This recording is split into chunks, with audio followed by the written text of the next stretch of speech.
दोस्तों क्या आप जानते हैं कि यहाँ पे जो under the tree, in the garden, after the meeting, ये जो ग्रुप ऑफ वर्ड्स लिखे हैं इनमें क्या समानता है। तो ये आपके क्या है, प्रीपोजिशनल फ्रेजेस हैं। तो आज की वीडियो में मैं आपको बताऊंगा कि प्रीपोजिशनल फ्रेजेस क्या होती हैं, इनको हम किसी भी सेंटेंस में कैसे आइडेंटिफाई करें, और एग्जाम को ध्यान में रखते हुए मैं आपको कुछ एग्जांपल्स भी बताऊंगा जिससे कि आप अपने सेंटेंसेस में प्रीपोजिशनल फ्रेजेस को आसानी से क्या कर पाएंगे, आइडेंटिफाई कर पाएंगे। तो आइए शुरू करते हैं। तो अगर हम बात करें प्रीपोजिशनल फ्रेज की, तो इसकी जो डेफिनेशन है वो कहती है कि a prepositional phrase is a group of words that begins with preposition and ends with its object, noun और pronoun। तो जो प्रीपोजिशनल फ्रेज है वो शुरू कहाँ से होती है, किसी प्रीपोजिशन से, और उसका एंड कहाँ पे होता है, अपने ऑब्जेक्ट के ऊपर उसका क्या होता है, एंड होता है। एग्जाम्पल के रूप में अगर हम देखें, the book is on the table, यहाँ पे सबसे पहला काम क्या है, इसमें बोल रहा था डेफिनेशन में, जो प्रीपोजिशनल फ्रेज है उसकी शुरुआत होती है कहाँ से, प्रीपोजिशन से। तो आपकी रिस्पॉन्सिबिलिटी ये बनती है कि सबसे पहला काम आप क्या करिए, प्रीपोजिशन को ढूंढिए। तो इस सेंटेंस में प्रीपोजिशन कहाँ पे मिलेगा, ऑन। तो इसकी जो प्रीपोजिशनल फ्रेज की जो शुरुआत है वो किससे होगी, प्रीपोजिशन से। तो प्रीपोजिशन तो आपको मिल गया, और खत्म कहाँ पे होगा, अपने ऑब्जेक्ट पे। तो यहाँ ऑब्जेक्ट इसका पास ही में है, द टेबल। तो ये ऑन और जो द टेबल है ये मिल के आपका क्या बन जाएगा, प्रीपोजिशनल फ्रेज बन जाएगी। Second example, the cat is under the table. पहला काम आपको क्या करना है, प्रीपोजिशन को आपको ढूंढना है। अंडर क्या है, प्रीपोजिशन, उसके बाद में इसका ऑब्जेक्ट क्या है, द चेयर। तो यहाँ पे अंडर द चेयर क्या हो जाएगा, आपका प्रीपोजिशन हो जाएगा। Next example, the she came after the meeting. After यहाँ पे है प्रीपोजिशन, और इसके बाद में इसका ऑब्जेक्ट है। तो आफ्टर से लेके द मीटिंग तक आपका क्या हो जाएगा, प्रीपोजिशनल फ्रेज हो जाएगा। शुरू होगा कहाँ पे, शुरू होगा आपका प्रीपोजिशन से और खत्म होगा ऑब्जेक्ट पे। तो जिस तरीके से वर्ब का अपना ऑब्जेक्ट होता है, इसी तरीके से प्रीपोजिशन का भी अपना ऑब्जेक्ट होता है। तो यहाँ पर ऑन के बाद में आप जो देख रहे हो वो वर्ब का ऑब्जेक्ट नहीं है, बल्कि किसका ऑब्जेक्ट है, प्रीपोजिशन का। ऐसे ही यहाँ पर ये इज भी क्या है, वर्ब है। तो वर्ब का ये ऑब्जेक्ट नहीं है द चेयर, किसका है, अंडर। अंडर क्या है, प्रीपोजिशन। तो आई होप आपको यहाँ तक बात समझ में आई होगी।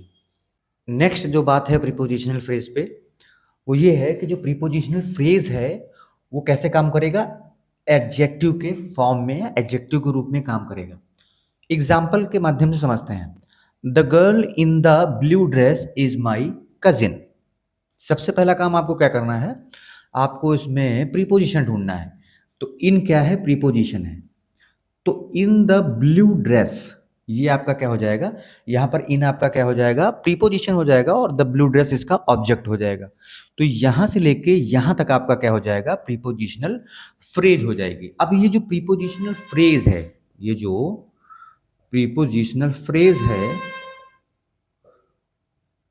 ये काम किस तरीके से यहाँ पे कर रहा है, ये किसके बारे में बता रहा है, ये आपकी जो गर्ल है उसके बारे में बता रहा है। तो ये जो गर्ल है वो क्या है, नाउन है। द गर्ल क्या है, यहाँ पे नाउन है। तो जो नाउन है, अगर नाउन के बारे में, ऐसे वर्ड जो नाउन के बारे में विशेषता बताते हैं वो आपके क्या कहलाते हैं, एडजेक्टिव कहलाते हैं। तो यहाँ पर कोई वर्ड विशेषता नहीं बता रहा है गर्ल के बारे में, बल्कि ग्रुप ऑफ वर्ड बता रहा है। और ये जो ग्रुप ऑफ वर्ड है वो है क्या, प्रीपोजिशनल फ्रेज है। इसलिए यहां पर ये किस तरीके से काम करेगा, एज एन एडजेक्टिव। तो यहां पर ये एडजेक्टिव के रूप में काम करेगा। नेक्स्ट एग्जांपल देखिए, the man with a beard is a teacher.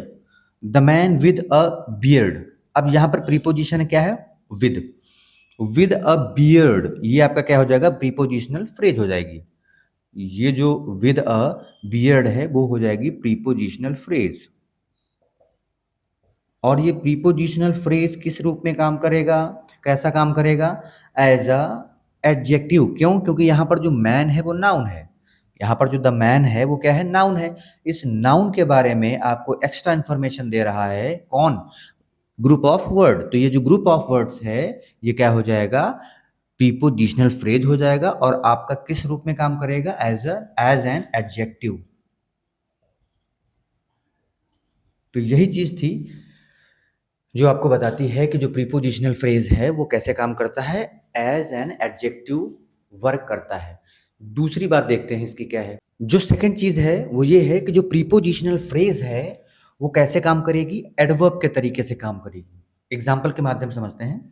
He arrived in the morning. सबसे पहले मैंने बोला आपको प्रीपोजिशन देखना है, तो प्रीपोजिशन है इन, फिर इसका ऑब्जेक्ट, ऑब्जेक्ट है द मॉर्निंग, तो इन द मॉर्निंग आपका क्या हो जाएगा, प्रीपोजिशनल फ्रेज हो जाएगी यहाँ पे, प्रीपोजिशनल फ्रेज। अब ये जो प्रीपोजिशनल फ्रेज है ये काम कैसे करेगा, इस चीज को देखो। यहाँ पर ये क्या है, अराइव्ड, ये क्या है, वर्ब है। तो जब भी वर्ब के बारे में ऐसा कोई वर्ड है जो एक्स्ट्रा इंफॉर्मेशन दे रहा है, अतिरिक्त जानकारी दे रहा है, तो वो एज अ एडवर्ब काम करता है। यहाँ पे लेकिन कोई एक वर्ड नहीं है बल्कि ग्रुप ऑफ वर्ड है, तो अगर ग्रुप ऑफ वर्ड है तो वो क्या बन जाएगा, फ्रेज। तो ये जो ग्रुप ऑफ वर्ड्स है, ये जो ग्रुप ऑफ वर्ड्स है वो क्या है, प्रीपोजिशनल फ्रेज है। तो ये जो प्रीपोजिशनल फ्रेज है ये किस तरीके से काम कर रहा है, ये एज एडवर्ब काम कर रहा है, मतलब एडवर्ब के तरीके से काम कर रहा है। क्यों, क्योंकि ये ग्रुप ऑफ वर्ड किसकी विशेषता बता रहा है, वर्ब की, तो वर्ब की विशेषता जो बताएगा वो क्या होगा, एडवर्ब होगा। तो यहाँ पर ये एज अ एडवर्ब काम कर रहा है। Second example, we met at the station. सबसे पहला काम हमें क्या करना है, प्रीपोजिशन, प्रीपोजिशन आपका क्या है, एट, इसके बाद में इसका ऑब्जेक्ट, द स्टेशन इसका ऑब्जेक्ट है, तो पूरा अगर देखेंगे तो ये क्या हो जाएगा, प्रीपोजिशनल फ्रेज हो जाएगी। और ये जो प्रीपोजिशनल फ्रेज है ये किसके बारे में बता रहा है, वर्ब के बारे में। वर्ब के बारे में एक्स्ट्रा इन्फॉर्मेशन दे रहा है, तो वर्ब के बारे में अगर एक्स्ट्रा इन्फॉर्मेशन दे रहा है तो ये किस तरीके से काम करेगा, एडवर्ब के तरीके से काम करेगा। तो यहाँ पे आपने देखा कि जो आपका प्रीपोजिशनल फ्रेज होता है वो दो तरीके से काम करता है, एक तो आपका एडजेक्टिव के तरीके से, दूसरा आपका एडवर्ब के तरीके से। आई होप आपको बातें समझ में आ रही होंगी। तो अगर एग्जाम ट्रिक की बात करें तो यहाँ पे सबसे पहले आपको क्या करना है, प्रीपोजिशन को खोजो, उसके बाद आने वाले ऑब्जेक्ट तक के शब्दों को घेर लो। एग्जाम्पल से इसको समझते हैं। We walked through the forest. सबसे पहले आपको क्या खोजना है, प्रीपोजिशन। तो वी वॉकड ये तो आपका क्या है, वर्ब है। थ्रो क्या है आपका, थ्रो आपका क्या है, यही आपका प्रीपोजिशन है। तो प्रीपोजिशन से इसके बाद जो इसका ऑब्जेक्ट आएगा वहां तक के शब्दों को आपको घेर लेना है। तो ये तो आपका हो गया प्रीपोजिशन। इसके बाद क्या है, ये इसका ऑब्जेक्ट है। तो मतलब आपको प्रीपोजिशन से लेके इसके ऑब्जेक्ट तक के शब्दों को क्या कर लेना है, घेर लेना है। तो यही आपका क्या बन जाएगा, यही आपका प्रीपोजिशनल फ्रेज बन जाएगी। आई होप आपको बात समझ में आई होगी। वीडियो अगर अच्छी लगी हो, आपको लगा हो रिलेवेंट है, आपको बातें समझ में आई हो, तो चैनल को सब्सक्राइब करें, वीडियो को लाइक करें, शेयर करें। आज के लिए इतना ही। Thank you so much.